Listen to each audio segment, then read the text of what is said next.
Niama na ukache teacher for say oba obeye no. E wo book nim ahe na waye. Dia ukache driver for e wo book ahe na obeye. Na dia me wanwa kra ne say honorable utumi tena ha ka say economy way economy ya utimi. Way economy. Hey. Way. Enti na wo dia na ya che dia timi. Naka. Mami show. Naka, mami show. Senior nyabute ukwa krofo ma. O market na mo si no. E ma na mo yi o makwa bonten no. Ukwa kasa say 120 out 7 December. Oni de tia. Mami no ne bako Kayi University 2024 now we see economy in Yoba Beni na the Kayi University school fees 1,635 Ghana Bachelor of Arts wo say wo ba obema economy na ye na bra ba ko yie no and na otua 2,635 wo kwa ka chense economy ye even the hostel na what take no now we to 6,200 Ghana cedis wo ba ye the hostel ba be oh please I beg you don't do that to me honorable don't do that to me over to 6,200 wo say na ne board into oba akro from market woman no constituency no obema ne ba no hostel fee na confirm o de cost 7,800 Ghana cedis o ka chere say woman economy papa maame no bedidwa e wo makola e de ko akro from koton a na offer VIP a otua 94 Ghana cedis and otua 120 Ghana cedis o ka chere say economy na yi 12 months what on electricity mu 24% what on nsuo mu 15%. O catch any economy na ye. O ko kasa say mu ya 120 we fine man. We obi a we ward a obetumi ase akobi. But I will say now be in the party 120 120 because in all honesty economy we look okay so almost started last year. Na niam me answer na o ka o ka. O ti economy na ye, share inflation, share fuel, share dollar. Be 2 months the omu yi ba ku film no mu jai fuel na ka. Ene ye to fuel way more than how you met it on 7 January 2025. But how can you over far by 2022? Over far by see this is the level of disrespect. This is the level of this is the level of disrespect. This is the level of disrespect. What have you managed? MP1 I'll say what have you since you came to this office? What have you managed? If after moving us around for 1.5 years, what's the ABC and what have you managed? You've wasted our time. Sa miracle Aboagye pa de wuja no a obegu ani masepa wo miracle Aboagye na okopie mu e wo Peace FM na in fact NDC ni penny a oba be kan ho ho de em se wo ma papa yi no ne ho papa so ne ba be hia ya fi se ensem ahodo no ankasa te ho no nim se NDC ono mu ye di Ghana fo hwan mo papa fri se ensem ahodo a wo mo ka kire Ghana fo bra na wo mo bontoa 2024 se Ghana fo ntie wo mo to abama wonom ene sa ne mani nyina giegu ene ma no mo se MPP fo ababe hono no ne ma no mo se MPP fo ase wo mai pa ntie Ghana fo enna ne chinchere MPP ne to abama NDC ampani ampa Ghana fo nso tie NDC fo eto aba no ede ma NDC na ene Sanya makro no a na etwa ne ho ababehwe NDC amonyokyo yi asese de omoji omo ho a NGA na ne nyina ne se miracle Aboagye bere okopie bo honom na mpa wo ma opani ya obabegina mu de ma NDC amonyokyo no ehunu se sebi eturo bia ye amonyosem de ye na eturo bia no kora pa da honom a esese wo se kire wo se na wo kafi se wo man ye yi a ye ma ye nyina na essence a essay me bi kan ye nyina nti se ne enema bi nkoyi na NDC fo hunu amamuyo no so na se essay a ebeka Ghana fo nyina sebi okoto petro ne board ya enim MPP ne enim NDC sebi okotua hostel na ne board ya enim MPP ne enim NDC ewom say na inflation aba from kama dollar aba from kama na so ensunsun so pa di enya bi ewo oman ma ne so ntiama obia esu ahokere Bank of Ghana na say de sika ya na nka de yatifi ayede bo man ho bra na yatam ni nyina ehuegum na nso so wasa chese good board ne ho sensem ne nema bebre no na say de de wo haw kese pa beto oman Ghana so na miracle Aboagye wo ma NDC fo hunu se wo ya okasa mafo papa me hunu se se miracle no akasa na se NDC fo pe obi ni na hia mo pe obi ani mu odu a wonim kasa a obetimi abata no pa anya sa de abribia no wo de NDC ani betwitwi form pa yenko ne enkotie interview ni bi ebre ya ekoso o Peace FM wadaro ma like me video yi mame na afen so hye nya fo adwenkyire so bra ne yensua de de tiene say na me chawo na bo me chawo so de tiene say abai we ankasa no from the get go from day one na nipa na ye hope say omo bebe bibi stronku bi from say ne ni momo no Otherwise, what do you mean by doing? Say, honorable crowd, said there is nothing new, extraordinary about this particular government and its setup. You home open. They were in government. They don't say the fashion. What do you say fashion? Oh, now more than kind. Say you be a make. So we are memory better. I want to okay, Matthias. Evia honorable MP near this phone can NTS, but senior, there is nothing extraordinary about this government. And I be being who are buying way in particular, for your company to the last DC, yen that. Maybe to way, I can't tell me say buying way. Be being one by make us say more because the being one more and now senior, omoye no under Mahama number 1. The same thing. Are they? People were only hoping say, anka omutine fie 8 years no. Anka ombe ba foforo ne na komo disu ehunu foforo experience ene nimdie foforo be dey aba. Eno kan ho pa nto be Kayi atamo no mampani Mahama Ayeka campaign no say experience. Vote for experience was one of his leading messages. Enti edum bebre koto ba say oh papa no akotena fie 4 years 8 years wase ayo mampani 4 years yema no kwan ebi okosue bibi or the experience he beba. The current His Excellency John Mahama Ayeka senior he is the weakest leader this country has seen since 1992. What does he have to do with the awards? The weakest. And no for award hobbying. Tell me about tell me better my point. He is the weakest. Because he SSU, you know. You see a cap, your more question now, and then just say, I can say, what is photosynthesis? Own cost straight now define the photo. You explain. He's the weakest leader this country has seen since 1992. Because senior, senke ya woman penia ne nice film, ne workers. In this case, the ministers ebuno almost show no. Anka dia kwaso my we say nkonkoso. Say at a time when cocoa farmers have not been paid since October 2025, 9 months. At a time when teacher foreigners for year juma 15 months abayin ye skin to yomoka. At a time in so ever remember no super later. At a time Greater Accra unemployment I rise up 50% in Greater Accra alone. In the last 12 months, unemployment has risen by 17%. At the time, ship house, ebi mu po adwuma, omo ti poku ase. Opo adwuma 5, odufia na 11. Onyaka transport crisis in the city. At the time, ansa na wo beba be mu no, na nka wo fise ko akrofuo mu a. Wo transportation 94 Ghana, 90 to 94 Ghana, and 120 Ghana cedis. See na wodim say nkrai ha. There are communities in this city. Since August 2025, Nungwa Teshi Kowa area hono. They have no water. They have been talking about it close to a year because it's August. Now they tema koma. Etemen sono. Me da men da krani say. And na juno mo kotina la pamo say labadi AG awards no. Sa na juno nso to fan crofo. Na empenimfo a ɔman atam ɔman resources ɔman mra ɔman no tumi nyina ma mu ahyɛ mu ntumi sɛ mom protect yɛn na mom yɛ ho ban no mo ayi mu potom sika akotu a bribe sɛ yɛn mama body na mo amon fa hyɛ mo amon ko mo amon ho enonyam.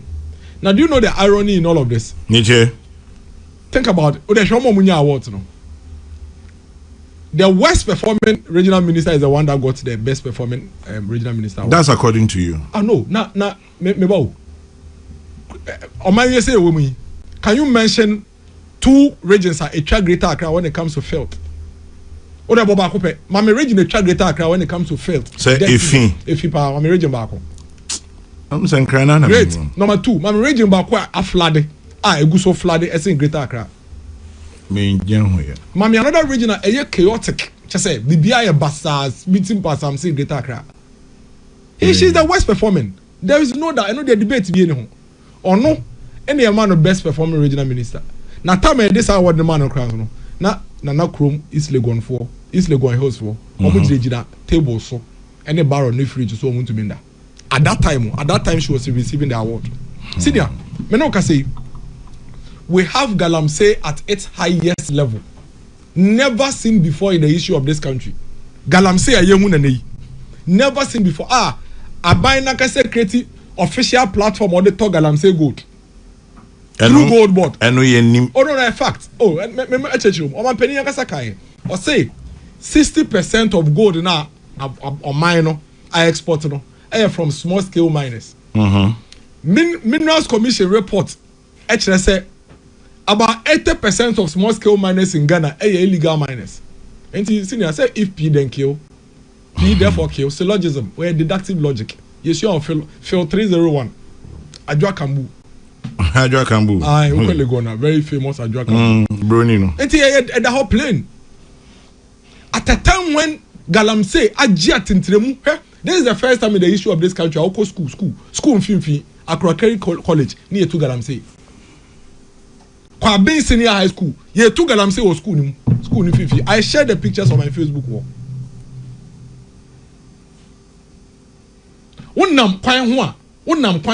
The level of devastation. The Lands and Natural Resources Minister was awarded the best performing male minister.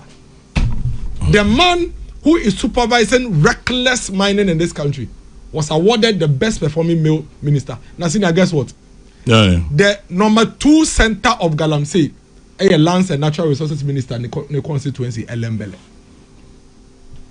Elembele, Cronin Finfi, near to Galamsey. That is where the Lands and Natural Resources is an MP. And he became the best performing male minister. And they paid between 25,000 and 50,000 for these awards. According to Pesa White. According to their boss. Most of the CEOs, some boss in the Pesa White. Yeah, Omni boss. According to my opinion, the other man. On the Kwamakasa reported, also on Nakasa the brain on one call. Why do you behave this way? Why? Penny Nifie. What is going on in this country?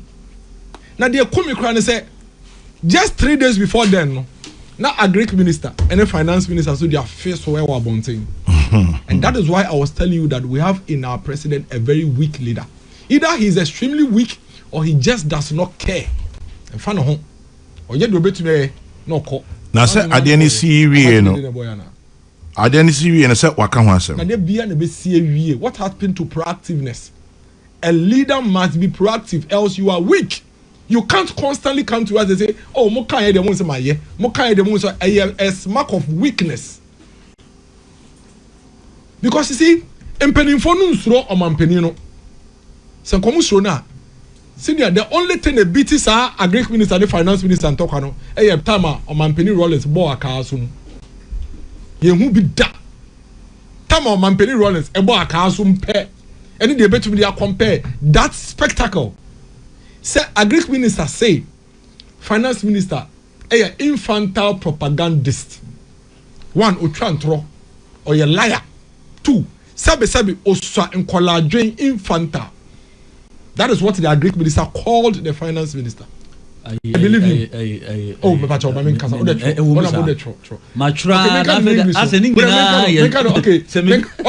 Opa o, me kan so me kan headline and show. Or say stop the infantile propaganda. I'm not the one saying from it. Who? A Greek minister. And yeah, and free or if in a legion officer. What are you talking about? And yet, no, don't do that. Don't the two ministers in the fight. No, don't belittle our intelligence. Don't do that. You also know very well. As I sit here, you are misinforming the public. I'm not. As I sit here, when I go on Facebook, the former vice president, Dr. Mahamudu Bawumia, is promising to pay teacher. It is Dr. Mahamudu Bawumia speaking until he comes to say, I didn't ask my communications director to speak. I'll say you're trying to Greek minister Becca said. A Greek minister no and 11 p.m. No, Becca no. And release a statement on a Greek ministry letterhead. Me can't tell. Me who here? And the evidence. Oh, senior waha. Or the evidence.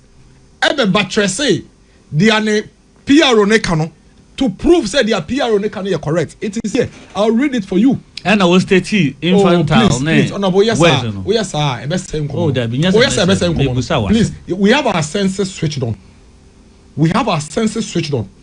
Your PRO comes to call finance minister infantile propagandist. Doc, see logic no. One be dispute their PRO ne kano. One be kasa their all kanayon na so man so nka. Senior. One be kasa say their kanon jai count. Who releases statement this time, not just through a Facebook Whoa. Who released this statement on the Ministry of Agric letterhead? Very long statement to support the release that your liaison released earlier on in the day. So what are you talking about? What are you talking about? And then all trust our statement. No one who said, "Nemo disclaimer: infantile propaganda na me PR ne kan ne de me ne yadwen." I don't know one kasa. In fact, see that the finance minister also came out later in the day to bring evidence proving say ampa sika no so the ama Greek minister no or the amano. So the finance minister came. One kind of cry. No, maybe Jomi ready. Finance minister say a Greek minister Chantro is a liar. I believe him. A Greek minister also say finance minister is a liar. I believe a Greek minister. Omi kind of cry. Challenge the phone man. I believe both of them senior. Because me share Eriko Poku ne sunu ne buyer. All to me Chantro. So if Eriko Poku is saying the finance minister is lying, I believe Eriko Poku. And when I look at Atoforsen will not lie. And if Atoforsen also says Eriko Poku is a liar, I believe. So we have two liars in cabinet. Two ministers are liars in this particular cabinet. Now, so what kind of finance ministry and friend say Agric ministry statement now? See that there is something interesting there. Finance ministry release evidence. How much say Oma releases can.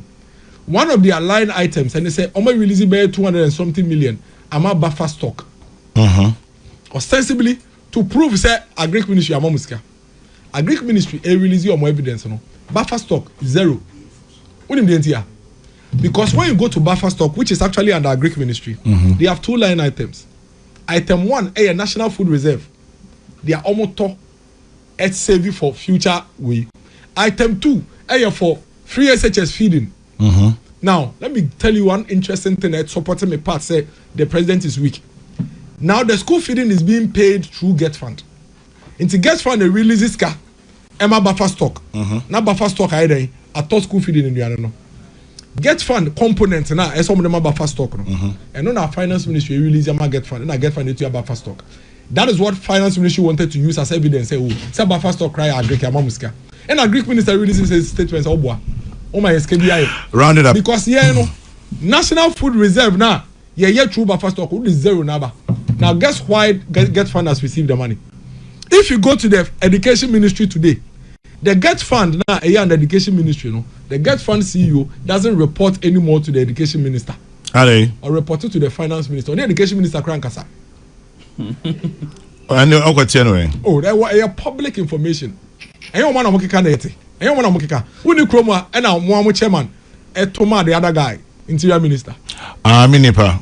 Muntaka. As we speak, I am telling you, say as we speak, Get Fund CEO doesn't speak to even the education minister. That is not all. When you say Gold Board, formerly PMMC, under Lands and Natural Resources, Atoforsen and Ajay, they say our finance or the Ajay finance. When you say Senate, under Employment and Labor, Atoforsen and Ajay, or the finance. Atoforsen has basically taken everything to himself. Now, Maminka some crutch, ma Eriko Poku some mobo. Into your case, senior. Eriko Poku was the champion of Cocoa Board for the NDC in opposition. Eriko Poku. That's true. He was the ranking member on Agric and Cocoa Affairs. Obiania NDC or T Cocoa Assessor Eriko Poku. Oba na Cocoa Board is already under Agric. Wabeje if you Eriko Poku or the co-finance. Why not Beje the co-finance? Atoforsen. Wabeje if you Eriko Poku or the co-finance. There are only two ministers no more by we more friends Atoforsen favorites. Why anyway? Road because he's pushing very big there. Big push. Any John Jinapo. Every single minister is complaining. If you want the evidence, go and look at their 2025 budget. He spent barely 30% of their infrastructure budget. Why? Because the minister has decided, say, oh no, or your inflation target minister. So what he has done is say he is squeezing liquidity from the system. He is not spending. And if he doesn't spend, senior, inflation can even go to negative. And that is basically what Atoforsen is doing to all the other ministers. It is a person who said, he is not in charge. He is not in control. Or you're weak. And we are in a hopeless situation now. Look at the posture and the attitude of the ministers. Ebimoji award, na be mo so ko abonten na be mo so ko odemu na mo national chairman na board chairman for Port and Harbours eso to man interior minister to man education minister e no mo je adwuma na kase so mo ye no o mo jato he should tell me one thing 18 months in office 1 major thing in their manifesto for failing in this country. Then it's 22 minutes to 11 Peace 104.3 uselessness that we have in this government. Clueless government. Only will be a friend protozoa. Osimincha kokoboko. Osimincha sa obeti ase mimi. Maybe Sabakoso.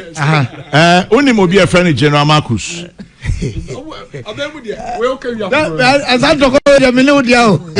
Yenya Bako General Marcus. One General Marcus. Our senior staff clubhouse. Yes. University of Cape Coast. That's right. Into year 2 money one pay year 2 chia. I'm a General Marcus. Our senior staff clubhouse, University of Cape Coast. And I mean, no money was dear Bina because I didn't know a son to your budget difference. No call weekend. Mate. Now, you're quite I can't just 20 minutes. I hope so. Menya kwenya. What am I about? Yes. Because sorry. I did a person me man say confirmation sem ya software we do 2 for nimpanyi for ase. Inti I'll skip that. Then I'll look at perennial flooding in Accra, minister matter, whatever it is, I'll person they come home. But before I start, me fan na sekesiem my Blissful Meals Emporium. Blissful Meals Emporium. If you want to order your food, your birthday packages, corporate lunches, basket food, weddings, and anything else, personal food, remember Blissful Meals Emporium. They are off the Kaswa Highway behind West Hills Mall. They'll deliver the fee. You can call them 0242 081 255. 0242 081 255. It's a Blissful Meals Emporium for you now. Your chairman will pay Adamase. I go from Brem. Chairman General. Papa. Minuya miracle. Sana ne cheni nyina ye wo bob wa se say me and 555 maybe 15. It took 5 minutes. And oba ya ono abe 2 foot. Me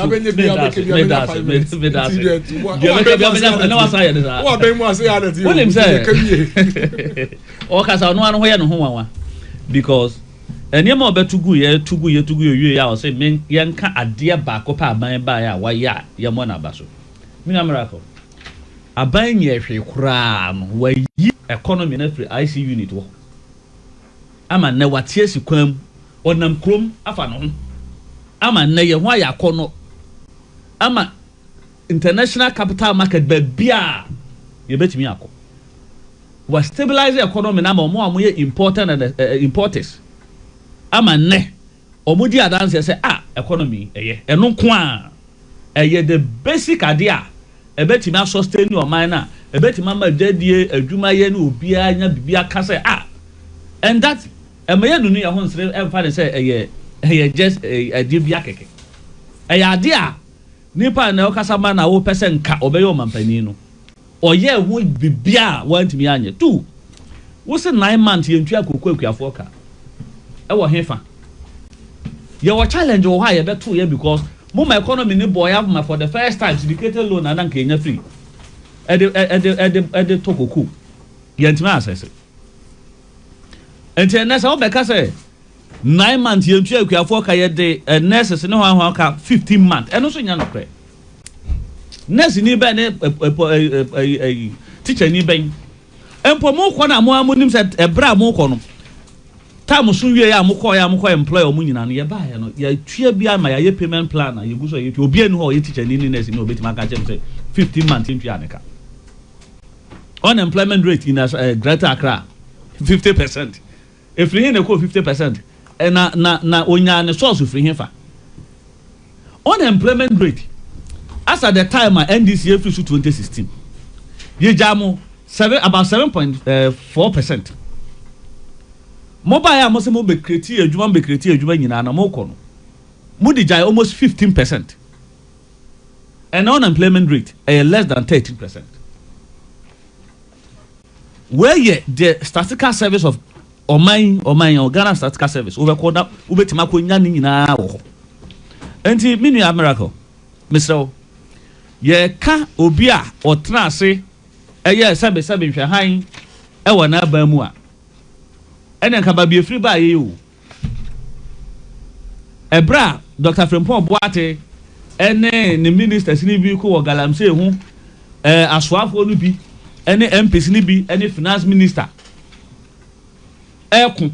Emma yet TV for the first time.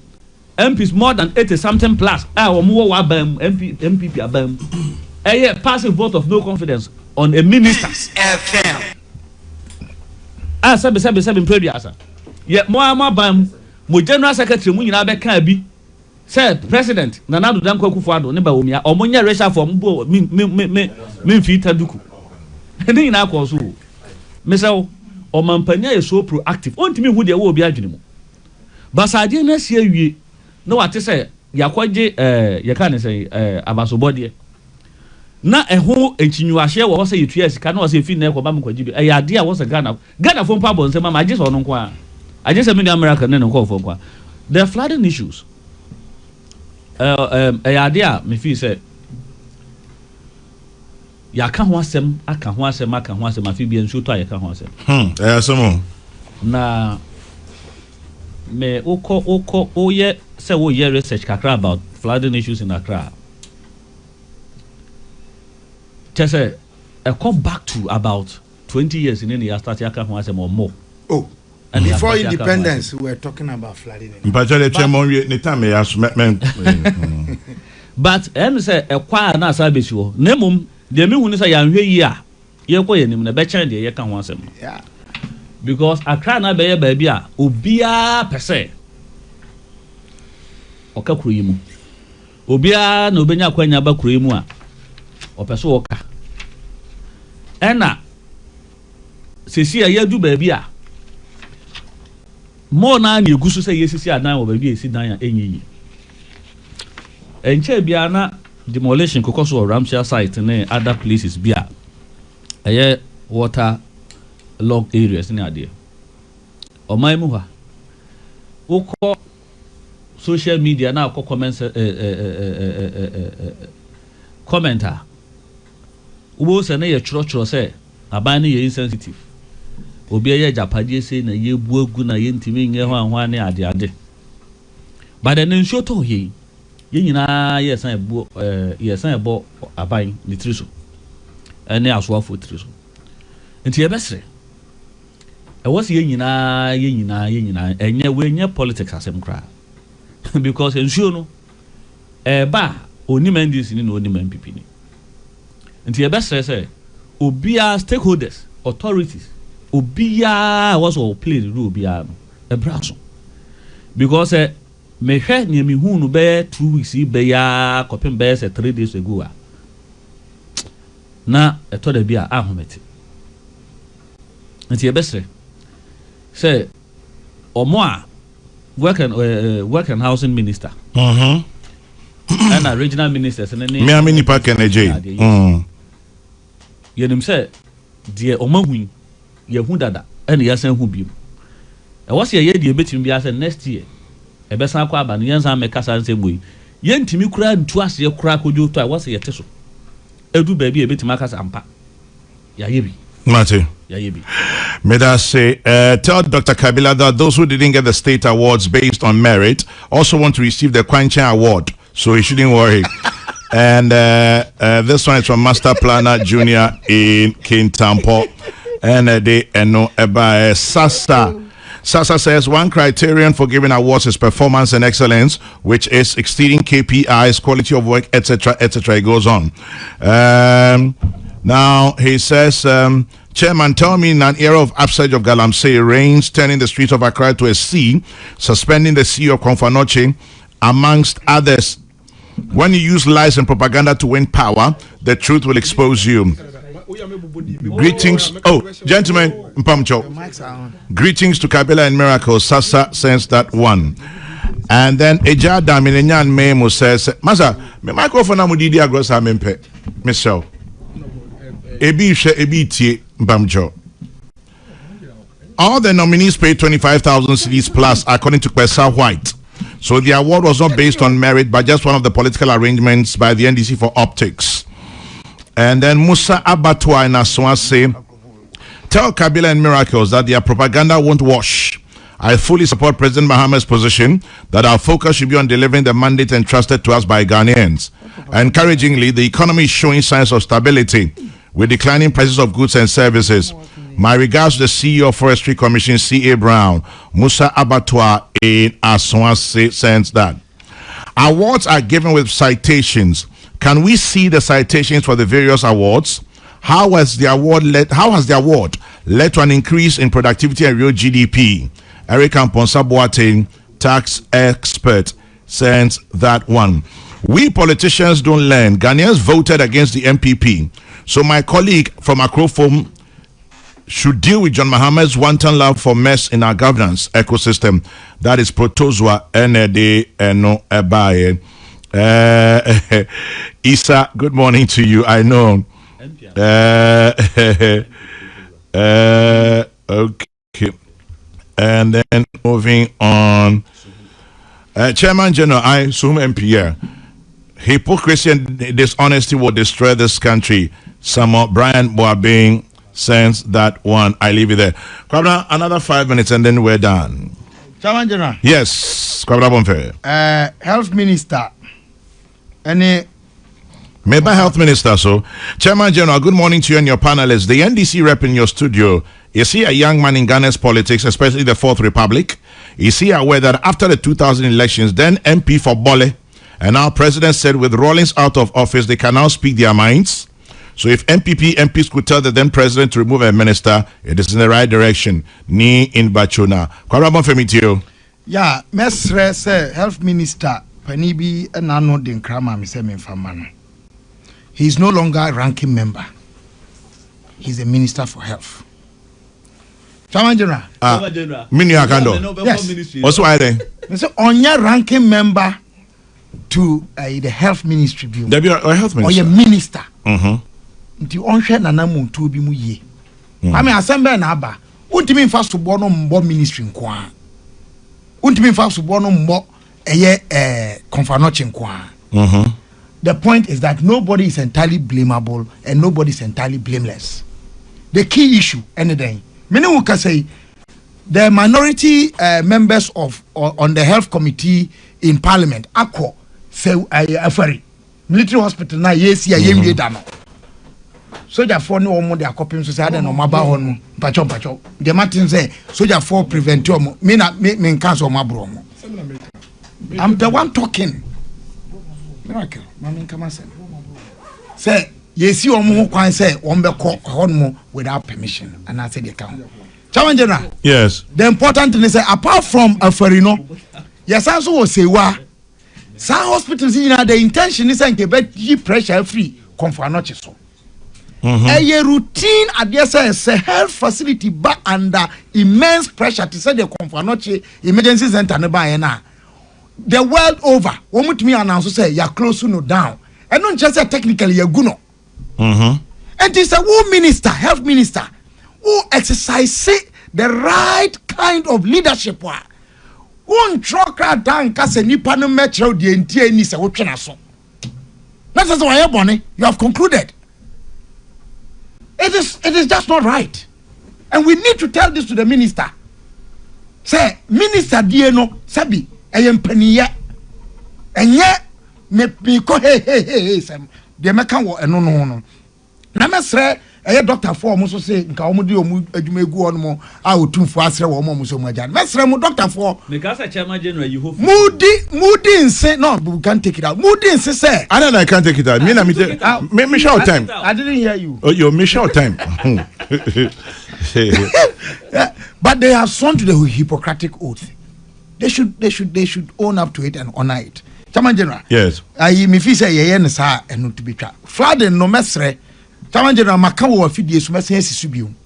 Accra is overpopulated. Not only overpopulated, Accra is overburdened. Ya man kan ya Ghana and a Ghana danin kan. I'm not advocating for my based in Kintampo. But the political and commercial capital retained in Accra, Kwame, and yet as Papa Mama Ghana. We are seeing many de pa. Oko America, friends, South Africa. The judiciary is in the bluefin time. Or Parliament, or Cape. Or friends, executive, or Pretoria. Johannesburg remains their commercial capital. 4. Oko friends saying, I might be to say Cote d'Ivoire, Ben Yahaya. Womo Nyamiadum, Omo Yamosokro, and Omo Abuja. Nigeria, Yawo Lagos, and Abidjan, sorry. Yamosokro na Abidjan. Nigeria for the Abuja and friends Lagos. Ghana, you bet me ye at least the political capital of Africa. Ye money being kakra. Ebe boaman kind. Aswati. Ye to subio ya kwanye ye. Now come this position. Professor Dr. Nima Thompson, our chairman of NDPC, the Director General. No, why article and what can Hasim making? And I mean, Penny, Dr. Johnny and Atta, or also or psychology department, University of Ghana, or also article. So it's not just my view, and I'm sure there are many development planning documents. It shows idea. Then the point of enforcement, any insurance plans are followed. Chairman General, I had the privilege of seeing Accra original big plan. Wow! Any Ring Road Central, Ring Road West, Ring Road East. And why is even called Ring Road? Why is it even called Ring Road? Kwame. Now Ghana and America say ya wa man so ye ni man yo Chairman General. Why ne be kan bi amaye ya ankasa. Enti enye say ya say kra but ye ni yia ebeboa. Then the part of yen nipa na ye team no enforcement any ahuninie say ye be die huni. Ye ni yia ebeboa ye nyina na Chairman last point mesre na maka ya ye nya kwan ba afidie so asem de eye den ya amanyosem na mom enya amanyosem da say eye party we sem no dabi eye amanyosem say eye oman no asade ani oman no tumi say edi be di ani mu ama ne ma ye den atoto ye ne sa ebeboa ye nyinara na mesre minua miracle ka asem bi mene no nya adwene wo ka se my omampani eba so onye hwe within 18 months. No, but at least. Yeah, but at least. In my sector of research and interest, persons with disability share of the common fund were raised from 3% Mampani Akufo-Addo masu free 2% they buy in 2018 no or they call 5%. Yes. AABB. I'm just trying to say something because we are in. But there's a problem. Oh, yeah, no, it can never be in our politics. Well, of course, you have a right to do that. But I'm telling you the danger in that point, sir. Oh, I'm catch you say dangerous. No. Kwame, even the AFRC spent 112 days in office. You can credit that regime with something. Maybe. Miracles 5 minutes yapon. Doc me no yanju onye he. Unim say we pepper ni ade obeka say omampani. Oh me passion me ba say if these are the type of achievement there then we are in a hopeless situation. You see there are statutory mandates via omampani via wo. And the obeye. Na mo wo ba no. Wo declare there be document be a friend of manifesto. No na ode beji vote. Wa amfa persons with disability are 1% back on the beji vote. Oh please. Oh, honorable, yes sir. That's a what hame. No, what's the money? Send them better here. Yes sir, hame. Nyametre. Bibia make bia me the be ode. Wo abem say na wo abem etie. Say wo abem say mamenkasa. Manifesto na ode man no. Sector by sector. You indicated what you do. Doc Mamembo. They even went ahead to even put timelines on the things they would do. They have a 120-day contract.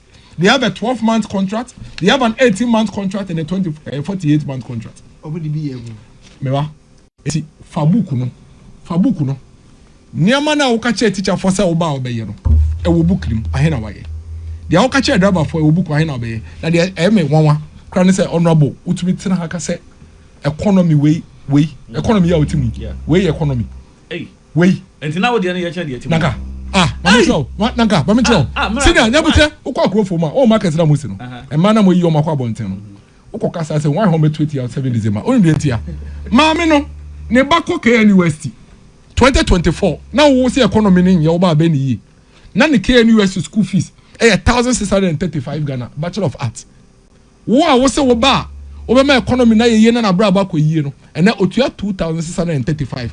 Ukwa okache nse economy ye. Even the hostel na what take no. Now we have 6,200 Ghana cedis. What buy you? Oh, please, I beg you, don't do that to me. Oh no, don't do that to me. Don't do that to me. Don't do that to me. Over tono 6,200. What's in the board? Into bar a crop from market to man or constituency no. Obama ne ban hostel fee na confirm. Oh, they cost 7,800 Ghana cedis. Oh, catch and say woman economy papa. Maame no bedudwa e wo makola e de ko akro fom koton a na ofa VIP a otua 94 Ghana cedis and otua 120 Ghana cedis o ka change economy na yi 12 months what on electricity mu 24% what on nsuo mu 15% o ka change economy na yi o ko kasa semu ya 120 a we fine man we obi a we ye ward a obetumi ase akobi but I will say now be in the party on be 20 on be 20 because in all honesty economy we look okay so almost started last year na niam me answer na o ka o ka o ti economy na ye share inflation share fuel share dollar be 2 months the omu yi ba ku film no mu jai fuel on ka ene ye to fuel way more than how you met it on 7 January 2025. How can you over far by 2022? Over far by see this is the level of disrespect. This is the level of this is the level of disrespect.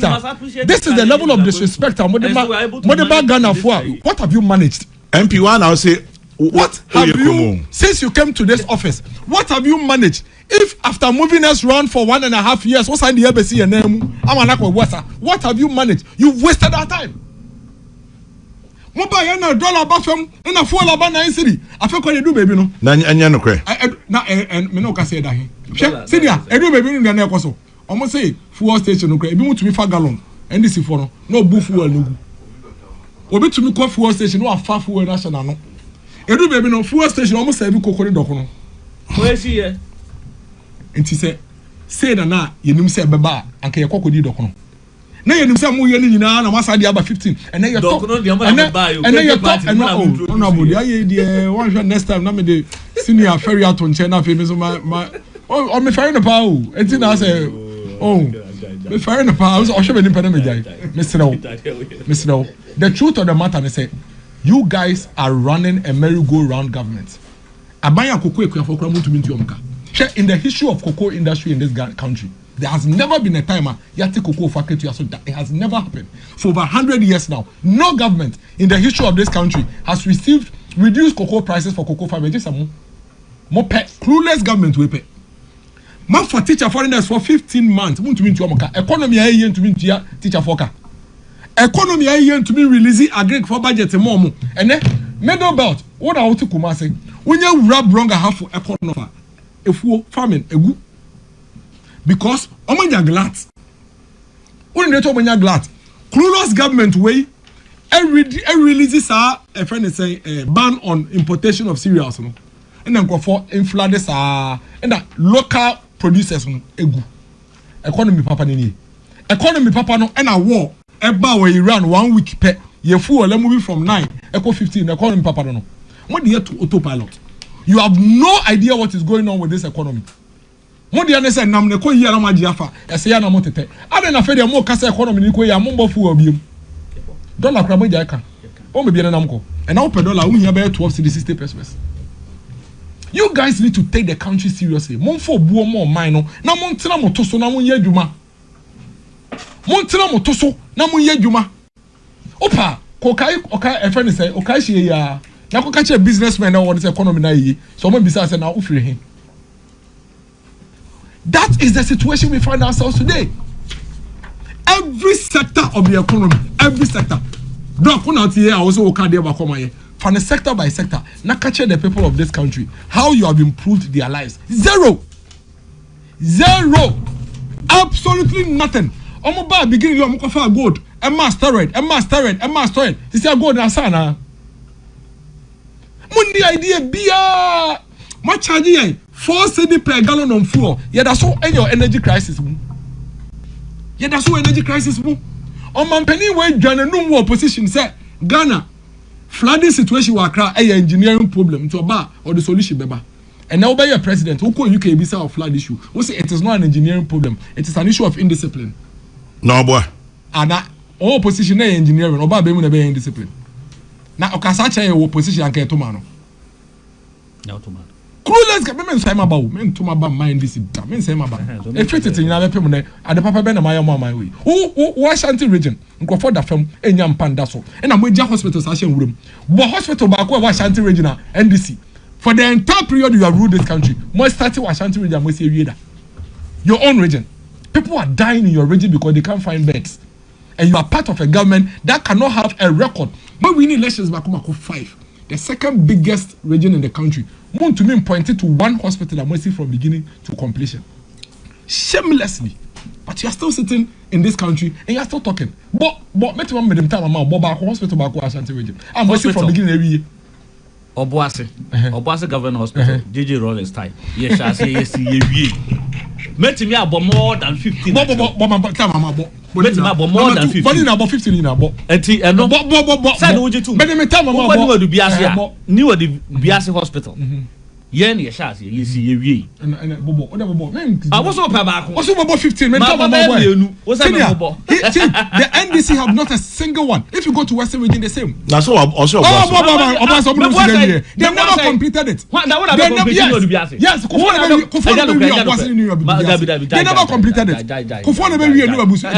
Obuasi Government Hospital, man, I complete. To the extent that even hospitals be, what is that? To the extent that even hospitals be starting even in the military regime in the 70s in any baby.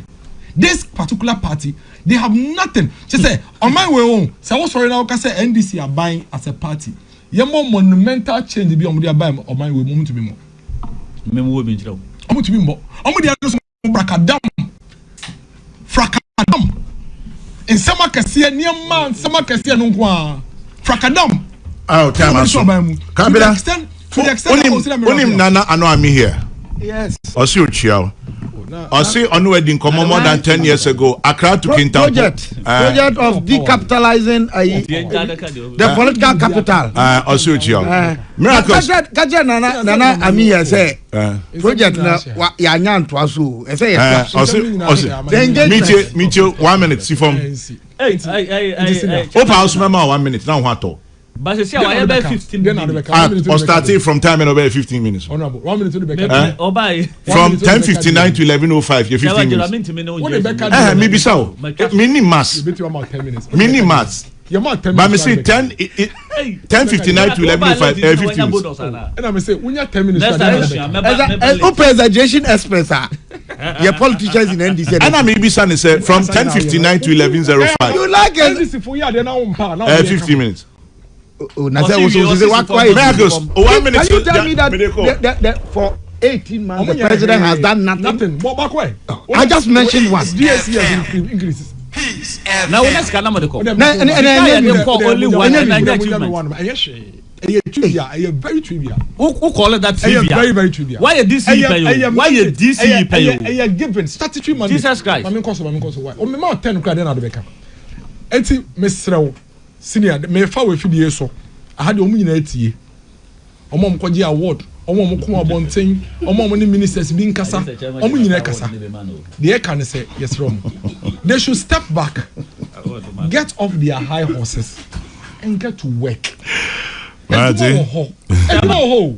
General aduma ho na mo hwe na mo nyadwo na mo kasa do so obi na mo no kra blogger obi kra fo me we hu no amekuta na so wa be mu ha opposition opposition o title na dey bo menya member of parliament exactly wo ye was some dey ka legislature and mo come nyina afra ye ka executive opposition wa be mu ye dey me ye board chairman me say ye board chairman omo ma obi oh me wo bi o ye board chairman me ye refugee board chairman wa hwe bi omo do ko hwe da dey ho ye Oga just be be bi omo do ko hwe Chaba General won the production team organize award enti dey ento won award move forward. Now what shall we do? You want to create a distinct